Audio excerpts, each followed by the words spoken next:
Eu estive pensando muito sobre os últimos dias. Sobre a gente. Sério? São tantas lembranças que dá até pra escolher. É mais do que isso. Eu quero dizer... É um pouco difícil falar assim, mas... Você foi... Você sabe. A mulher da minha vida. E você é o homem da minha. De repente, essa pode ser a nossa última vez... Sozinhos. Juntos, né? A não ser pelos encontros 2 vezes por ano. É, isso é.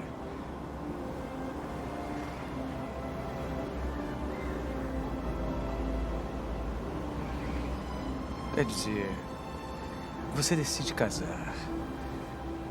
E então surge um momento como esse e você esquece que você que escolheu.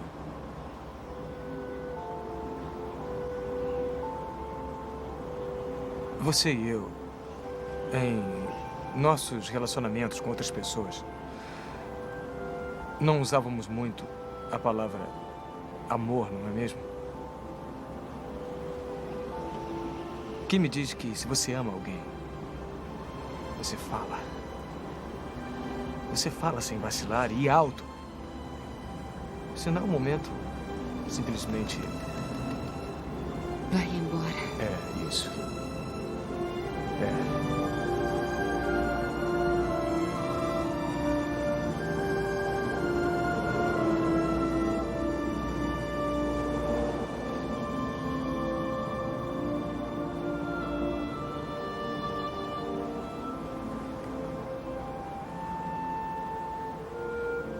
A gente nem tem uma música.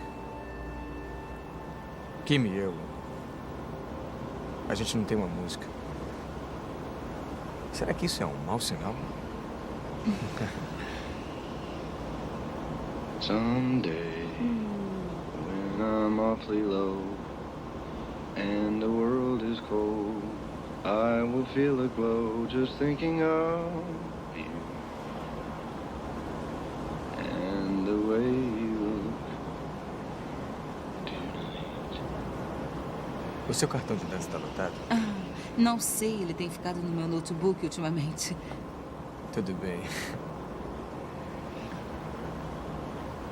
With each word, your tenderness grows, tearing my fears apart.